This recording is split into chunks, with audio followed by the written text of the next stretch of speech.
Hello everyone, good afternoon. আমি Sharmistha from অধিকারিস creation. এটা আমার ইউটিউব চ্যানেল। বিগত বহুদিন আগে খোলা একটা ইউটিউব চ্যানেল, যেটা প্রায় বন্ধ হয়ে গেছিলো। আমি কিছুই পোস্ট করি না, আমার সময় হয়ে ওঠে না কিছু করার। আজকে অনেক দিন পর একটা ভিডিও করেছি, একটা ছবি এঁকেছি। ছবি টুকটাক আঁকি আমি, বাট সেটা ভিডিও করে আবার সেটাকে এডিট করে পোস্ট করা হয়, আমার হয়ে ওঠে না, সময় হয়ে ওঠে না।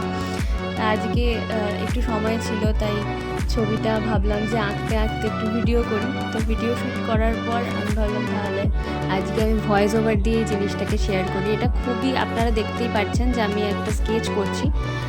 ফার্স্টে পেন্সিল স্কেচ করেছি, তারপর নর্মাল পেন দিয়ে লাইন ড্র করে নিয়েছি। এটা খুব পরিচিত একটা মুখ, খুব পরিচিত চলচ্চিত্রে, আমাদের বাংলার চলচ্চিত্রে এনার অবদান অনস্বীকার্য। আপনারা চিনতে পারছেন কতটা আমি জানি না, বাট আমি চেষ্টা করেছি তার কার্টুন ক্যারেক্টারটাকে আঁকার। চিনতে পারলে অবশ্যই কমেন্ট করে জানান এটা কী।